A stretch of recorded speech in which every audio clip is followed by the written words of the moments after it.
double check the YouTube stream.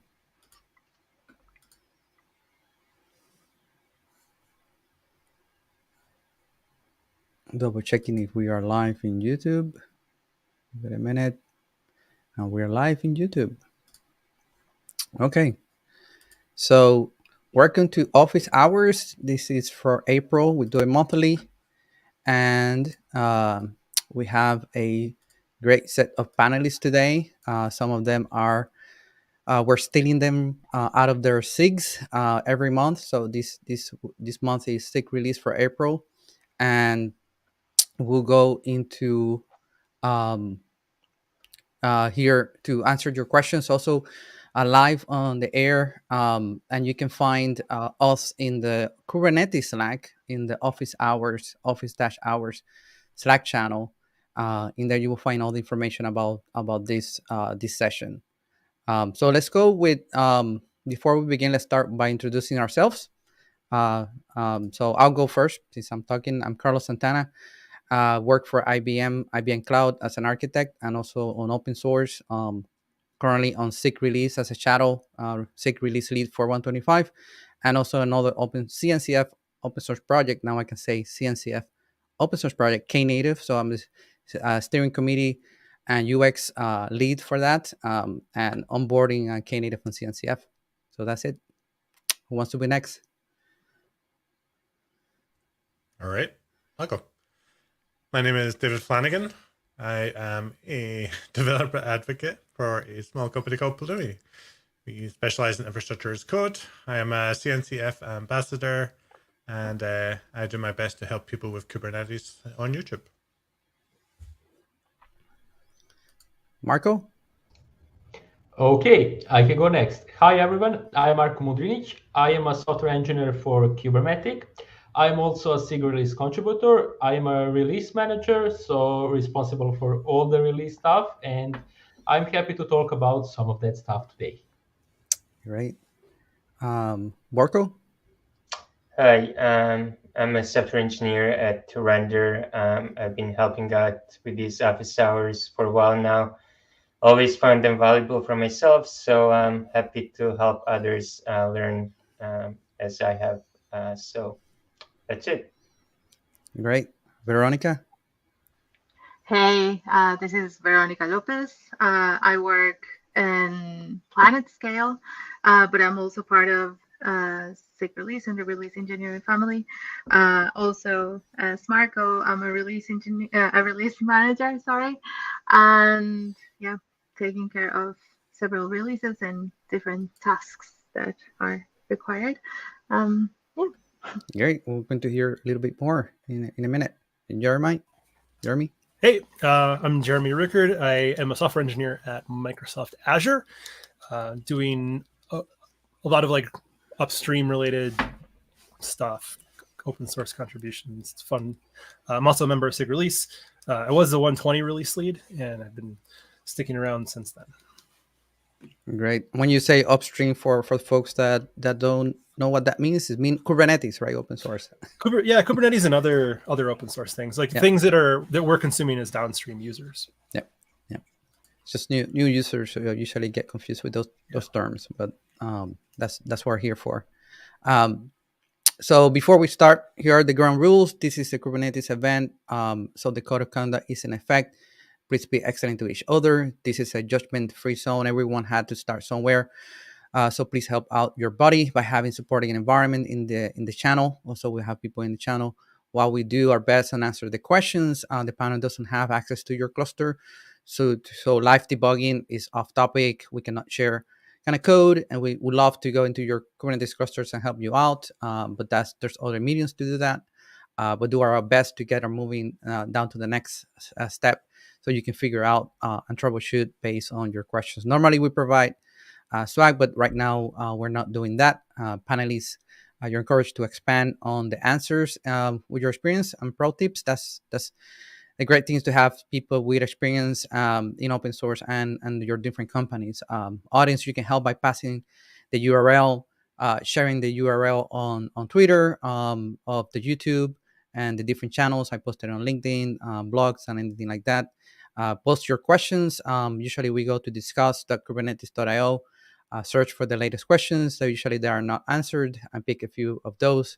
You can also help out by tweeting and spreading.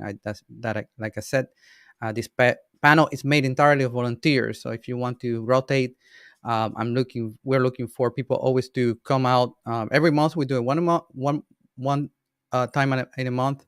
So May, we're going to be scheduling that. So come to the office hours channel, ping us and say that you want to help out. So we're always looking for help.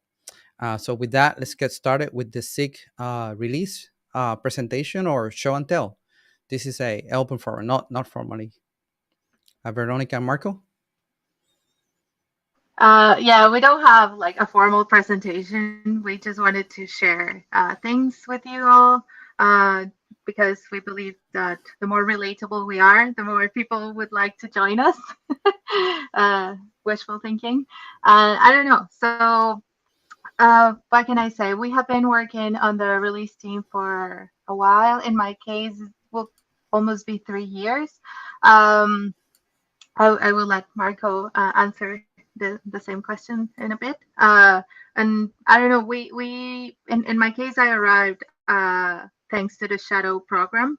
Back in the day when I joined, it was, to be fair, way easier to join as a shadow because there were like very few people applying, and basically it was like, if you want to join. Fortunately and unfortunately, obviously, now it has become increasingly harder, but that doesn't mean that we don't need more hands. So what I can say is that in the release team, most of us are volunteers. There are a lot of people who are paid to do open source in their companies. Some of us are more like hybrid, and some of us are more 100% volunteers. So I really like the release engineering family because it's a really nice team. People try to be there for each other more than any other team that I have ever worked at in my experience. And also the technical ability is not compromised, if you know what I mean, which in my experience, again, tends to be like either or, and here there's both. The downside is that since a very specific, I wouldn't even like to say skill, but like a very specific interest has to exist to contribute to this part of Kubernetes.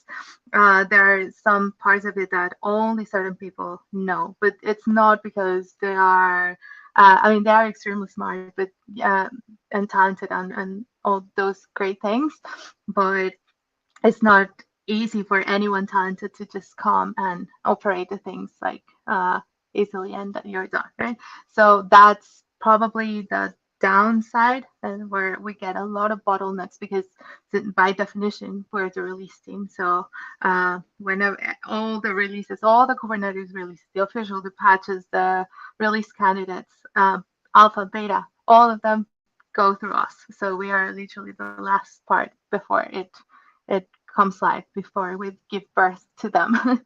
So there are very specific processes that require a lot of hands, and I think that sometimes, most of the time, we are very understaffed. I think that now we are extremely understaffed, which I will finish my first intervention with this because I think it's a great sign, but also a terrible sign. The great sign that we're so understaffed is because we still have the same amount of hands and probably a little bit more, but more interesting technical problems have arose. I don't know how to say that in English, but anyway, we have more interesting technical challenges these days, other than just giving birth to new Kubernetes releases, which is one of the biggest misconceptions that people have, probably, or that at least they have asked directly to me, that, oh, but what do you do with the release team? You only like push commands to release things. And like, yeah, that's part of it.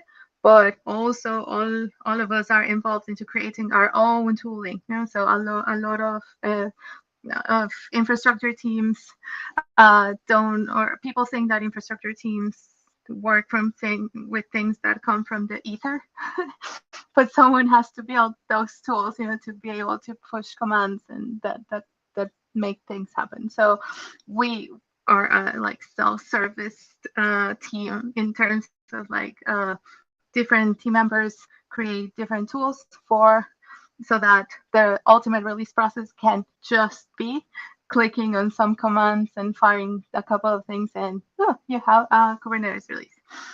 So that's why as more people get involved, and a lot of the security and supply chain topics that I'm sure everyone is talking about these days come up, more things have to be developed behind the scenes, for every release to be secure, efficient, blah, blah, blah, blah, blah. So a lot of our team members are focused on that, and we have less time and less hands to do the simple, quote unquote, big quote unquote, the simple part of the job. So if anyone wants to join, we really need you right now. But I will let Marco go ahead. Thank you, Veronica. You said you were in the SIG release for 3 years. Did I hear that correct? Sort of, yeah. Like there have been many modifications ever since I came in. I originally started in another like sub team that is called CI Signal. Okay. I will do a huge underservice by describing what we did at that time, but I am sure that a lot of you are familiar with the team. And then I continued being involved through different cycles and at very different capacities. I don't know if this is worth mentioning, but I hope it is useful for some people. Like I, as a contributor, I have been in different hats and roles, not only inside the release team, but also in the day job. And that has allowed me or has stopped me from contributing more or less and donating more time or less time, or even disappearing for like completely for a couple of weeks or a couple of months or whatever. And I come back. So in my case, and I think that Marco is a similar case, you don't have to be chained to the team all the time to be able to contribute significant and amazing things. Obviously, the more the better. But if someone is being deterred from contributing just because they think they don't have the time, or like they are expected to be chained to a desk or the computer at all times, it's not necessarily true. Okay, Marco, go ahead and tell us. Clarify what is SIG release. What is their role there, and what are the things that are composing the SIG release, and the type of things that a contributor would do if they join, right? Yeah, so first of all, I have to say a huge +1 to everything Veronica said.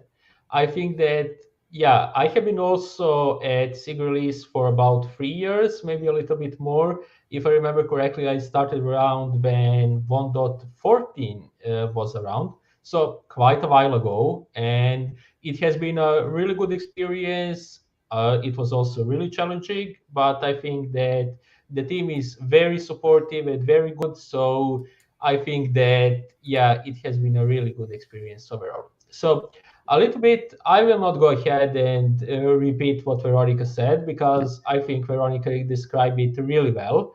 But a little bit about what SIG Release does. So it is a team that is basically, let's say, responsible for releases, that delivering them, getting them organized. This is what is let's say the job of release team, to make sure that everything is in a good shape, to make sure that it is adhering to the process, to make sure that the stuff is not broken, that the tests are green. There is a lot of responsibility of the release team itself. Like, first of all, SIG Release is, let's say, there are multiple teams inside the SIG Release. There is the release team, which is responsible for getting the current release we are working, for example, 1.24 that is going right now.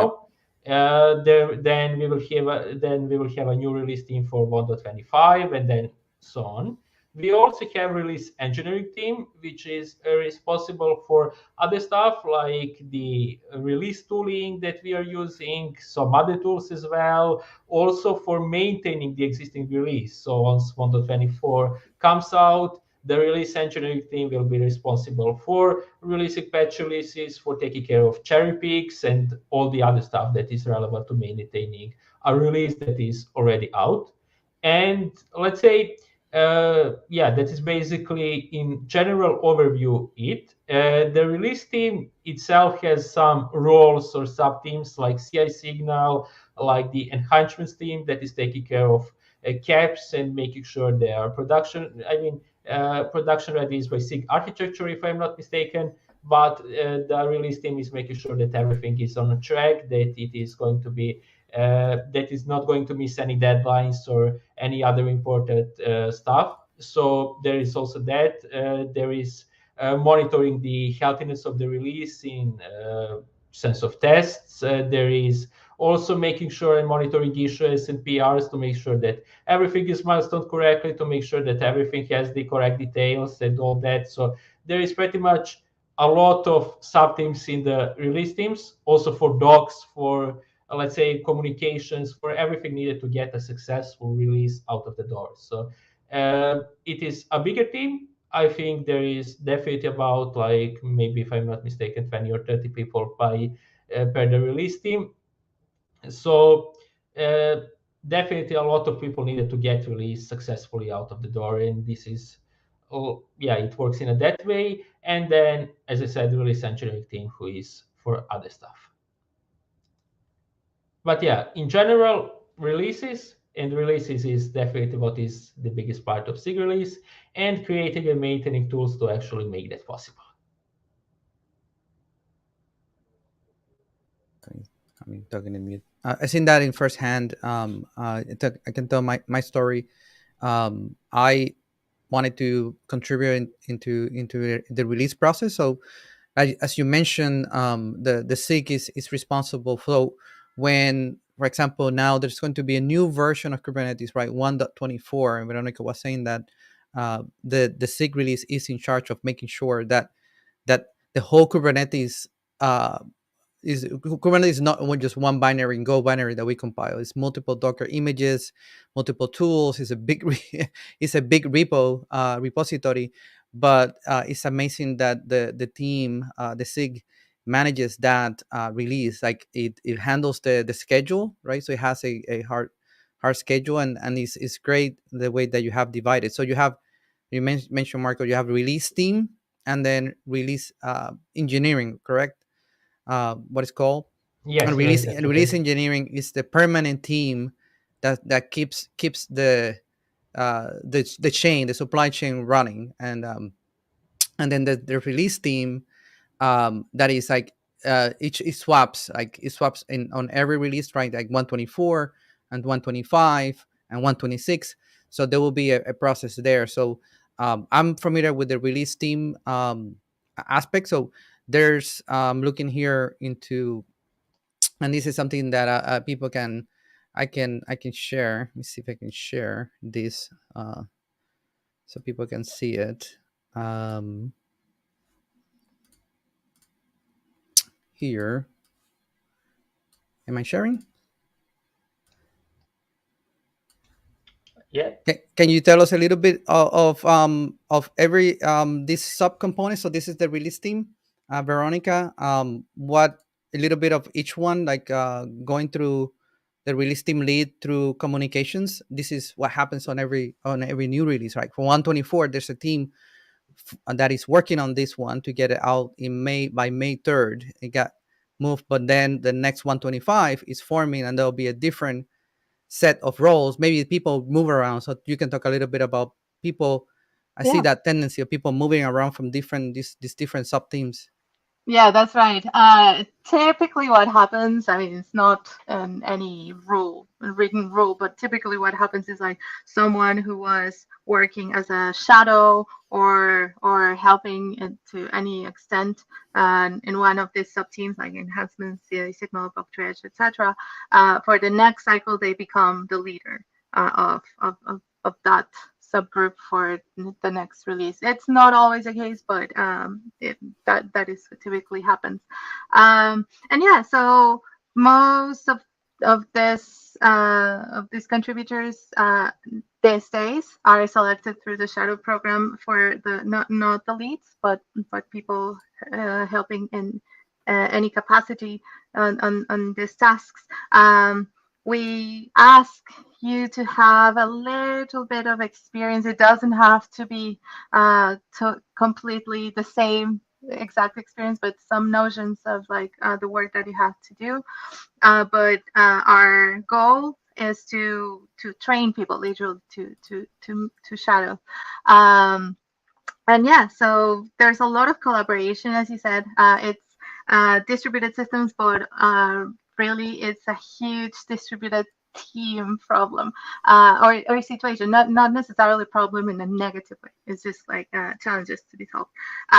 People work across different time zones with different responsibilities and of course with deadlines, and the deadlines you see on the websites are literally like the final deadlines for all of us to present a product, but behind the scenes we have like other smaller deadlines that cannot happen if another one of those components or subteams don't release things. Like for example, for the docs team to be able to have a finished product, they have to have access to many different artifacts way beforehand, so that they can write about it and they can document things and communicate things and stuff like that. So it's a lot of syncing.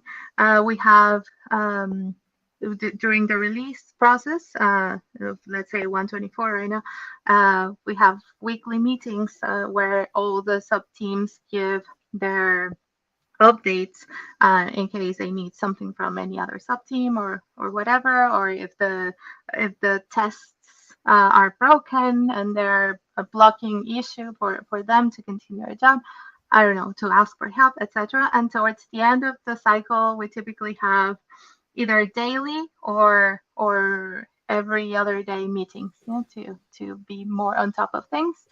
And yeah, so for example, CI Signal, that was my first introduction into the release Kubernetes release world. Back in the day, this was like almost 3 years ago again, because it's important to clarify because things have been evolving a lot for the better. So back in the day, our responsibility was to be aware of the boards, of the test grid boards, for blocking issues and just informing issues. So you would have to be aware of which ones are blocking issues and which one were informing issues, like things that we needed to pay attention to, but that a release could go or no go. Fast forward to now, like the amazing CI Signal team give the general release team a formal go or no go for cutting a release, which in the past was not like that, or not formally.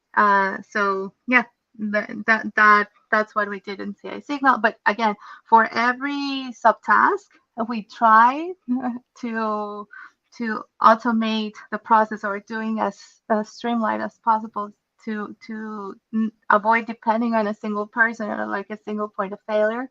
Obviously, we are not there yet for every task for different reasons, but that would be the ideal thing to do.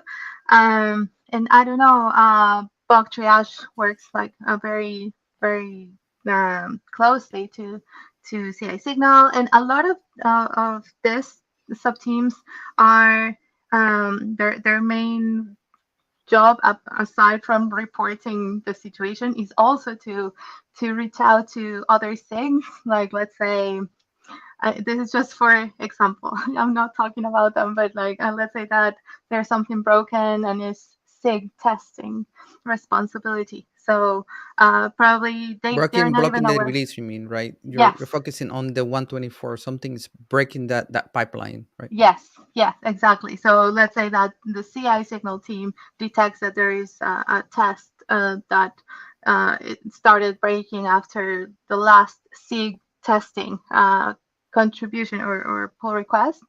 So they track that down, and they reach out to them or whatever SIG is responsible, and they work towards a solution if possible. So it's a lot of communication between different parts, not only within the release team, but with other teams and SIGs.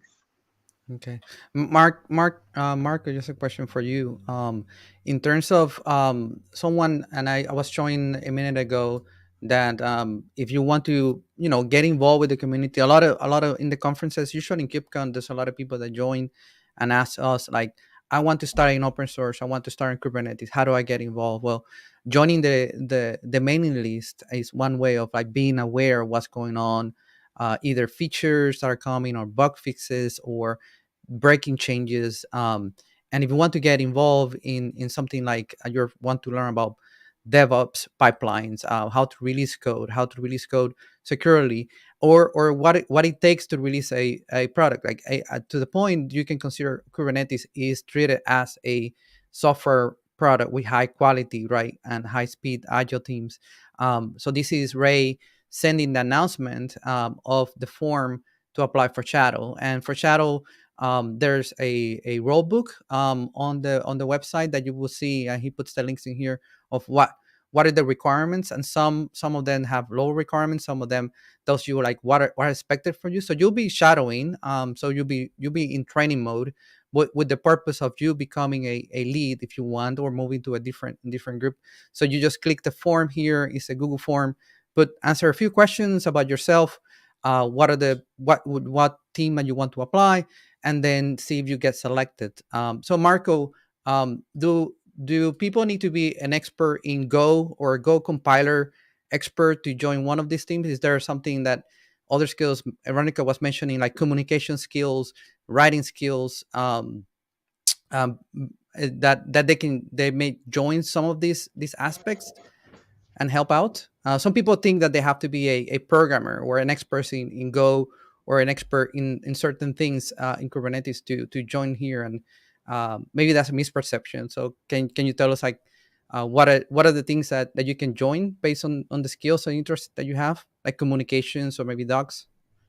Yeah, that's a very good question. So generally for, I think, majority of release team roles, you don't really need to be expert in Go or programming languages, because the purpose of release team is not really to like work or implement something. The purpose of the release team is actually to organize and to make sure that the release is on track and that everything is going fine. So it is more important that you have, like, let's say, organizational skills, that you can organize or later on lead the team. So it is not really specific. There are some, like for docs, it is helpful that you know if you are maybe with writing, but even then it is in, at least when I was on the release team, it was not up to you to write the docs. Like, it was maybe that you follow how is it going, eventually help with reviews or something like that. But it was not really up to you that you sit down and write the docs, but you was there to help to organize, to make sure that developers are following the deadlines, to make sure that there is no feature that is missing documentation and similar. So it really boils down that you can and know how to properly organize the release. And exactly this is what is the shadow program here. You can actually learn that. It is not something that is super hard, or it is maybe a little bit challenging in the beginning, but exactly what are you going to learn from your let's say role lead? It is they're going to show you how actually to do that. All that if you eventually take on that role later on in, let's say, upcoming releases or something like that. Yeah. Jeremy, I know you said that you were a release lead. I just want to take your input on this when we ask your question, if you want to answer. So, what are the social aspect of joining a SIG, in terms of like learning, meeting other people, networking, learning from others? How's the social aspect of it? Like, are all these people rude and they just want you to like fix bugs and just state your Scrum status? where some people are used to do that. How is open source works in terms of like a leadership position and the social aspect? I think that it's it's going to vary from project to project, but overwhelmingly, I feel like the social aspect of participating in the release team and really like that's talking to folks on the release team, so under kind of the auspices of SIG Release, but also all the interactions that you have with those other SIGs. So all of these roles are going to be focused on a lot of communications and a lot of interaction with people outside. And it kind of depends on the phase of the release. So my experience prior to being release lead was in bug triage and then a couple of cycles in enhancements. And I think in all of those things, the bug triage stuff, you tend to be a little bit more towards the back, but enhancements, especially, you are at the very beginning of the release, you're talking to a lot of the leads from the other SIGs, kind of getting a good understanding about like what they're doing. If you don't have that experience already, if you're a new contributor and you're coming and say you're shadowing enhancements, it's a really good opportunity to learn some of the people that are there and to kind of understand what the focus of the SIG is or what they're going to be working on. So if maybe that's something you're interested in contributing to later, you definitely can get a lot of good pathways to continue that journey and talk to them. I think as the release lead, one of the important things that, your overriding goal is to make sure that the release comes out in time, or to identify when it's going to slip and like make sure that the things that are going to make it slip get unblocked. So like the Go 118 delay right now, there's a lot of work that goes into figuring out like what's a good time to do this. What things are we going to get lined up to do that? But even backing up from that, it's looking at and coordinating with SIGs like, oh, there's a bug we discovered. We're going to have to fix that. Or we got an enhancement freeze or code freeze request for this feature that we discovered, like, oh, it's broken.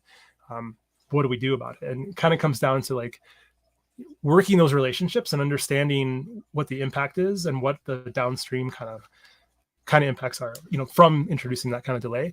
So it's definitely a very social kind of thing where it's a lot, I think I've heard Stephen and others say before, it's people, processes, and tools. And like, we definitely lean very heavily into the people part of that. Yeah, that's my experience at least. I was a little bit hesitant to apply as a shadow, but I think I gave it a try, and I was surprised that I got selected. So I selected release notes as like maybe that's something easy that I can get into with the with certain amount of time, free time, and I've so far been a great experience meeting. There's routine weekly meetings. There's a schedule. You meet what I learned, like enhancement handbook. Do you realize how many enhancements or caps are in a release? I didn't know. I was thinking maybe 10. There's 54 things that they get tracked. And by the way, we use a heavily complex, a very intelligent spreadsheet to do that tracking. So if you have skills in spreadsheets or macros, you can be serving here. And also I was mentioning to Marco, like the docs and communication and release notes. That's something that if you want to learn more about Kubernetes, that's a space where you can like help, like there's a new feature coming in, then you can know about like working with that SIG or that developer, like let's work together on the documentation, like the reference or the manual. And then with your communications, you'll be working like a blog post, right? There's usually this blog post that come out after release. That happens there. Also, communications does a seminar, a webinar of what's new in that communication. So this is release team. And just to close out a little bit on Veronica was saying on the release engineering aspect, that we have great folks working in there, like Adolfo and others working. You mentioned like cutting edge or new things, like you mentioned secure. The keyword for the year for 2022, secure software supply chain. Say that 3 times in a row. So what are the examples of what are the new things that people want to get in the cutting edge of that secure supply chain and they want to work? That's release engineering. May be a good place to learn more about things like S terms, like S bombs, or signing a container image, or signing the S bomb, or working on like lowering the registry, or working on a new registry proxy to have those images closer to the to the place where they're pooling, right? So there's some work in there that you can actually get technical and help out, Veronica. Yes. So I think everything started a little bit with the SBOM and the bill of materials. Just that, as it was, without any further ambition, was already very appreciated by some folks. At least that's the feedback we received during KubeCon. Just having the list of artifacts and items that conform a release of whatever kind, not just the Kubernetes one. We heard about different use cases that we were not even contemplating, so that's pretty cool. But then it started growing really fast with things like the salsa framework that and now everyone wanted to be part of. It's a whole different it deserves its own different talk, and I'm sure that Adolfo can talk about it very extensively, especially with the work that they have been doing at Chain Guard.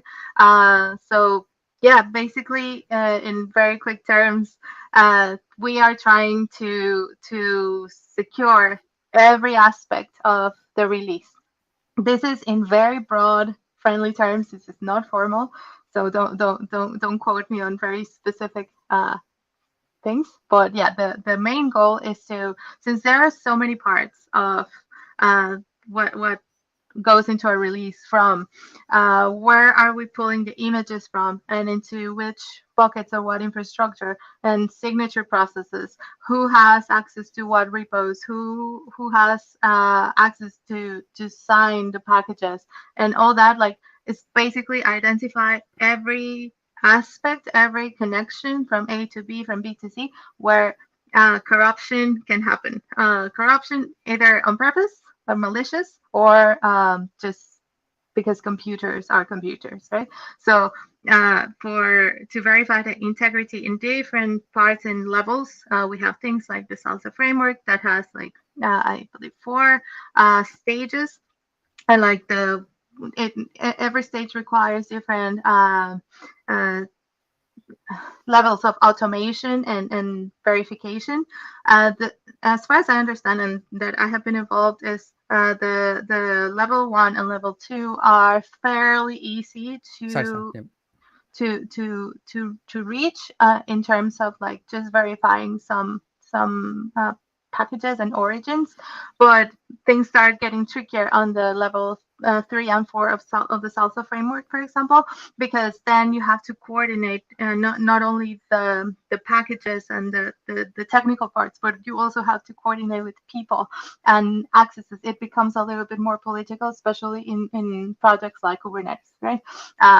This doesn't have to be the case for every project, but the good news is that you get amazing benefits from just following step 1, 2, or even 3. Not every project has to comply with all the levels to be able to say that they are more secure now. But yeah, that's the gist of it all. And yeah, everyone, with all the things that happened in 2021, for example, security wise, it became a very hot topic, obviously, and so that's what we have been doing. So the signature processes have changed, for example. So in terms of our very specific work in the release team, when now the tooling that some of our team members had already written for in the past had to be refresh to consider like the signatures, the signature methods to comply with different new security signature processes. It's way more complicated than what I'm saying right now, and it has different implications into the final release process when we just submit the command. It has enormous implications, but yeah, sorry, I just wanted to share how it looks like for us. Yep. Thank you. Yep. Thank you, Marco, Jeremy, and Veronica, for that introduction to SIG Release. I know we don't have a lot of time, but at least we gave a glimpse of to folks watching this, that you have, it's kind of like double dipping in a SIG, right? You can start with the release team as a shadow, apply for it, which area you want to learn, what area do you think you can contribute, or you can just join the meetings or read the meeting notes. It's a Google Doc, and you can join, just watch and learn.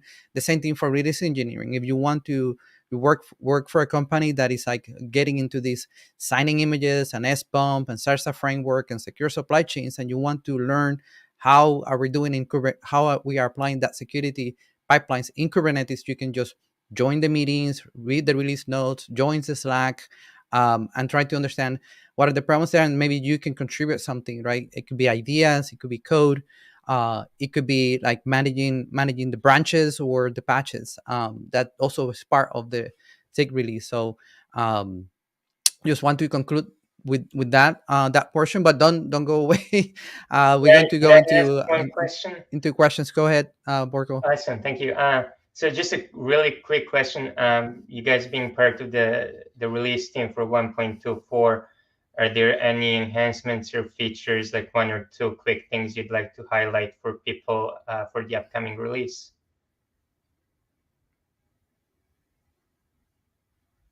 Yeah, Marco or Veronica? I can probably give one highlight, but as we all know, Docker is going away, so keep an eye on Docker that. Stream, I think, is the biggest one. Right. That's a big one that people need to be ready for, right? And communications, the communications release team is doing a lot of that with blogs and education on how to migrate or how to deal with it. Yep. Any other one, Marco, Veronica? Big ones for 124. A lot of deprecations, I know for a fact. So it's a heads up. Like there's a lot of things. There's a lot of things deprecations. So read the release notes, not just plugging my team there. We have to do the PR, the release notes for. So RC0 went out last night. So RC0 124 is out. We usually put. If you want to know, and that's a good thing, Borko, with that, one of the things that we do in release notes, we put at the top like the most node or the major themes. There's a section, a small section at the top of the changelog that we put in there. Like these are the big changes, and then other ones are like action required. Like you to update to 124, you need to do this, right? You cannot just upgrade from 122 to 124. A good question, Borko. There's a great blog about the things that are coming out, or not coming out, but the deprecations, because there are so many of them. That was published, I think, last week. I dropped a note into the notes. We'll put that in the. I can tweet that under the announcement of this. Okay, so we want to do a few questions. Let's move on to that. Let me stop sharing. If I can figure out how to use this thing. And let's see what we gather in terms of questions. I think Yogi picked this one, was around how to, this is one from Tony De Kaiser, how to control concurrent connections to the pod from a service. So meaning you have one request and you don't want to process the next request until you finish the previous one. So this was paraphrasing. This is a general question relating to a particular service. We need to scale and access in a specific way. The service of the pod itself is a single threaded in that one connection can be established at a time. Specifically, is a document generation service based around OpenOffice, which can only process a single request at a time. So I'm guessing that when you are maybe creating a PDF or creating a PowerPoint, creating something, it consumes a lot of memory. So if there's a second request in that pod, boom, right, out of OOM, and you cannot process. So it's one at a time. And I think I saw Yogi, and I think I saw Tim Hawkins answering that one. Anyone wants to take that one? Like, how do you control one request at a time? I think Tim Hawkins' answer is probably spot on. There's not a construct in Kubernetes that really, natively supports that. So you probably want to put some sort of proxy in front of it, and then treat each request that comes in as maybe something that queues or maybe spins up additional instances of your document generation thing, and then asynchronously can handle the output from that. It's definitely something that's going to take a little bit of work on the end user's side to make that a reality. I plug in the project. So yeah, Yogi and Tim answered that question in those two ways, and Yogi always is smarter than me, asking like, why or what are the corner cases? What happens when you don't have or if you have a maximum of 5 pods and you have the 6 requests? What do you would do with that request? Do you tell the client like try again tomorrow, or do you queue that into a dead letter queue, right, and process it tomorrow? So that Joe getting was going down the path of like think about queuing. Like maybe you want to tell the client, oh, send back a 202 like request accepted, and maybe give it a ticket or an ID like they can check later, and then put that into a queue to do async. So event driven application, right? Do not like hold an open connection. And thing was on the other side, like if depends on your application, you can hold the application opening with a proxy, then not a regular proxy like nginx for God's sake, right? You write something that looks like a proxy, like a programming thing that you request to a pod, and you do client, that proxy will do client side load balancing, right? So you have the DNS with the IP address of the pods, and then you know which pod you're hitting, so you're keeping track of that. And then the dumb guy at the end called Carlos Santana said Knative is a plugin that you can install in your Kubernetes, and you can set a flag of concurrency of 1, and then you have something called like functions as a service. So we insert a side proxy called the proxy, and we will make sure that one request at a time it gets processed into your pod with a side benefit that can scale to 0. So you can look into Knative serving, because that's actually OpenOffice was one of the demos that Hamed from Google, when he used to work in Google, did with Cloud Run, and it was that use case. Like they want only one request at a time, or in concurrency. It's for an application that doesn't have like a lot of high throughput, right? But it's something that you can do with Knative serving. So check it out. Now it's a CNCF project, so maybe that's that one. Any other ones on that one? It's these type of questions are very like very open, and we try our best to not answer like, oh, it depends. But I think those two answers were very good. Like hold a connection, queue, or use something that is going to implement actually that, but it's an extension or plugin that does that, like Knative. Let me see the other one that we have.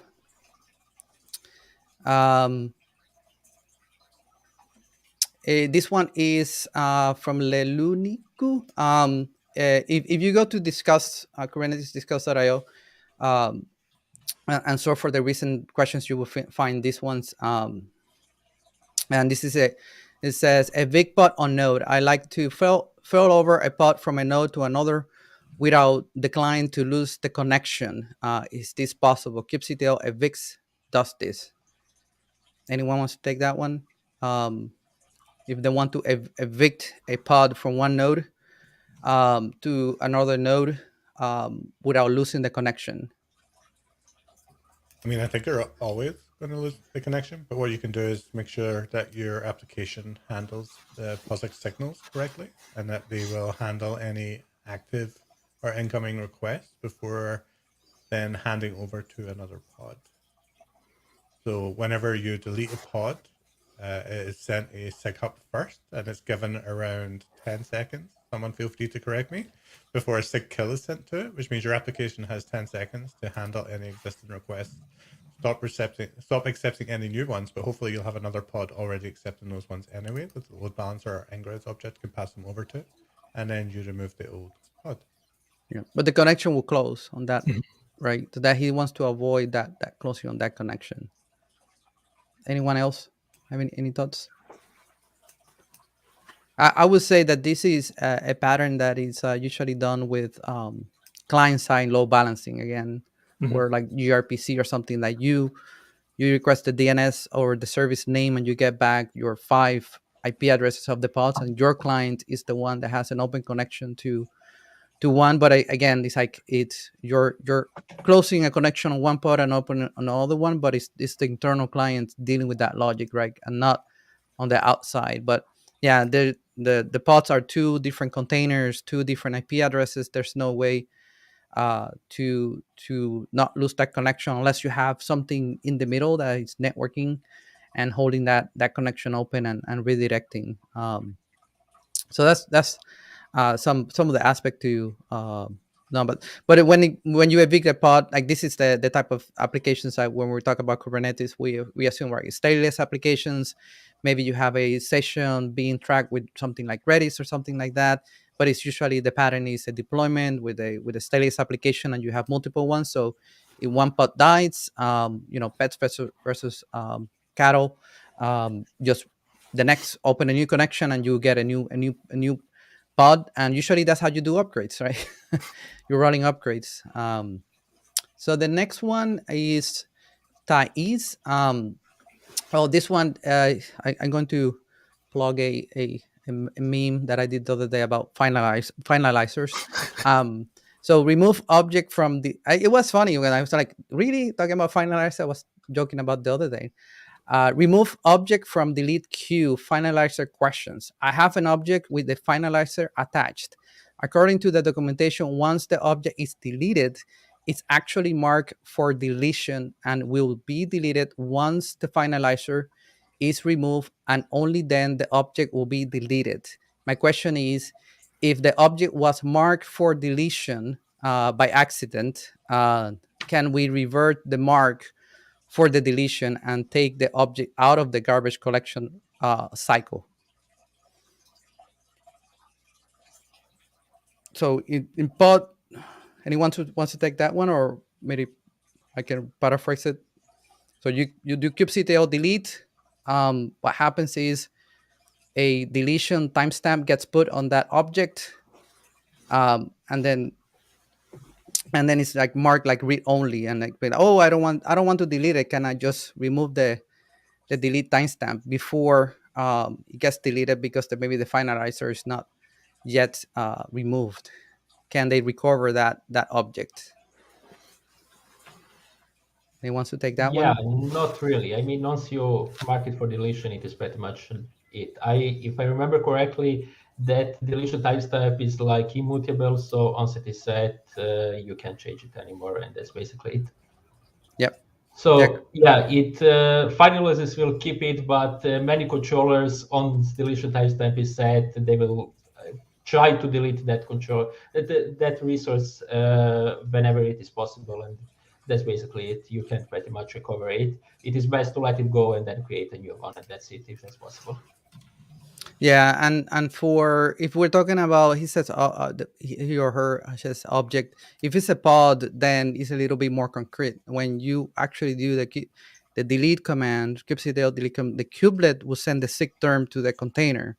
So at that time, the container is like SIG term, and there's a grace period, right? That would set the SIG kill, but the pod is already like dead, and the pod is in terminated state, and the finalizer is just sitting there. I was testing this last night. But you cannot recover because the pod is already dead. You don't. The container is gone. Right? It's like SIG term, and then the object is just sitting there in etcd, just waiting to be picked up, and you cannot recover it. At least I know how it works with a pod, but it could be any object. But from the documentation, yeah, it says once you mark a delete, the delete step goes there. The whole object goes into read only mode, right? You cannot recover or edit it back. Even if you try to delete the delete timestamp, it gets put back in, so it's gone. Let me see. We have more time for maybe one more. This one is interesting. So this from May 24 says accessing persistent volumes in pods across different namespace. If we have a persistent volume in a cluster, we want to access that PV in pods present in different namespaces. how can we achieve that? Suppose we have two namespaces, NS1 and NS2 in a cluster, and if the pod within NS1 has a claim requesting a specific storage volume, and then the cluster dynamically provisions that's the trick, dynamically provisions a volume for that PVC, so pod would access that PV, and some data is stored within that PV. PV is bound to that PVC NS1. Is there a way to access that PV from a pod in a different namespace, like NS2?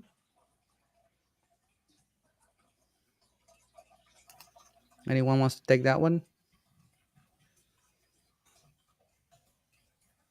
Two pods in different namespaces want to access the same PV?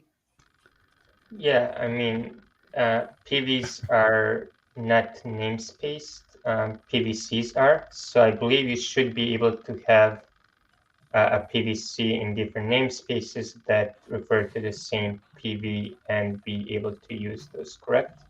No, you cannot do that. Why I was not? wondering.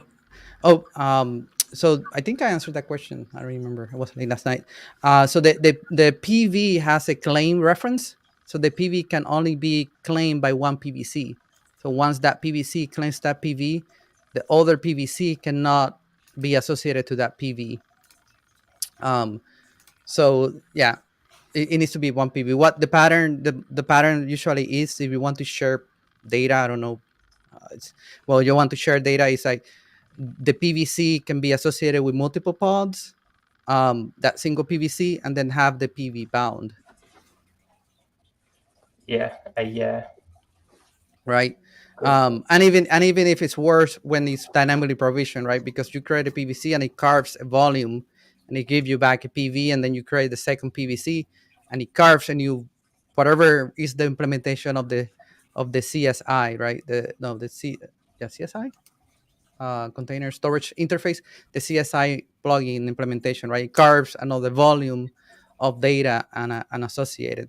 The only hacky way of doing this that I was thinking, and this is what I wanted to hear from people, was if you have two PVs that indirectly map to the same data, for example, an NFS, but that would be not dynamically, right? So kind of like you have two PVs that actually mount to the same information, maybe a bucket or maybe a network share, NFS or a bucket, then the two PVC will actually see the same data, but it would need to support something like read write many or no, it doesn't matter.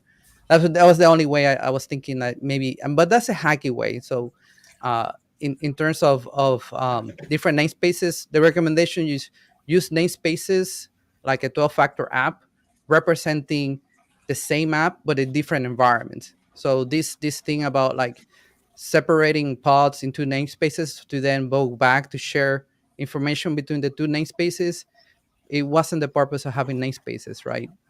It was to have the separation of isolation in terms of like stage, production, right? Different namespaces, but it's the same app. It's just different environments or workspaces. Yeah, but that was a tricky one. I was thinking about that one for a while. Any thoughts? Yeah, PVCs are and PVC is another area that is troublesome. I think that's it. Actually, we're on time. Any questions from the Slack or any other questions from the comments there that was people have? a good suggestion regarding the finalizers question in the chat to use Valero to back up your resources. So that might provide some resilience in case you delete something, because Valero will back up all of your resources. Yep. And yeah, thanks that's for true. Davikuli for that suggestion. Yeah, if you delete something by mistake, right? How do you get it back? If you have backups of that information, yeah, you'll be saving those resource definitions using Valero on a schedule, right? Just backup. If you don't want to lose it back. But again, immutable infrastructure, what we go with, right? So if something, you lose a cluster or you lose a namespace, you should be able to have good release engineering, right, from SIG Release to have a CI/CD pipeline that can redeploy your application with the new version and fixes and CVEs, fixes included, and patches. Good. I wasn't watching the Slack, but yeah, it was a good people join in the chat. Brent, Duffy, Adolfo. Yeah, thank you for everyone that joined and watched live. Any final thoughts before? Yeah, backups. Duffy was saying backups will also save your state. So the status there. And Valero can also do like also the PVs and the PVCs related to that data around that sharing information. Jeremy, Veronica, Marco, Borco. So if not, Marco and Veronica, thank you so much for joining today. I know I was asking in SIG Release who was brave enough to join us today. So it looks like you did a great job representing SIG Release. The SIG Release should be very proud of you too, coming in here and talking to folks, to the community, right? And trying to, no, I would say hire, but I encourage people to contribute, right? And the way to do that is just getting involved, and then figure out what your interest. And Veronica put it right there. Like it's not about like open source. It's like what is your interest, and if it matches the need, which Veronica says there's a need for helping hands, which there's a lot of automation, and there's a lot of automation to be written, right? So if you want to practice your coding, there's also opportunities for coding, not just communication and release. So Oh yeah, plenty, yes, plenty of and you will opportunities for have people coding. like Marco and Veronica, which have been in the SIG for many years. They are mentors, right? So they're there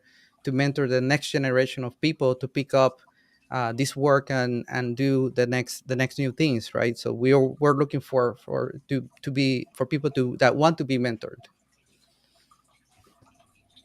Exactly. We are always welcoming new joiners, so feel to drop on our Slack to join our meetings. And yeah. Okay. Well, thank you so much. And thank you for the folks watching live. And this will be recorded. So you can always reach us on office hours, and you can reach the SIG Release. There's a SIG Release, there's SIG Notes, there's SIG Enhancements, there's SIG for everyone. And there's the channels are there. I was showing the information about the repo. The Git repo has all the information. It's Kubernetes /SIG Release. And in there you will see the handbooks. You will see the two teams information: release engineering, release team, and also the shadow application is open until April 29th for 1.25. So if you want to join as a shadow, go ahead and submit the form. It's a Google form, very easy to put the information in there, answer a few questions, and see if you get selected. Okay, so with that, we'll say goodbye to everyone. Bye. Bye.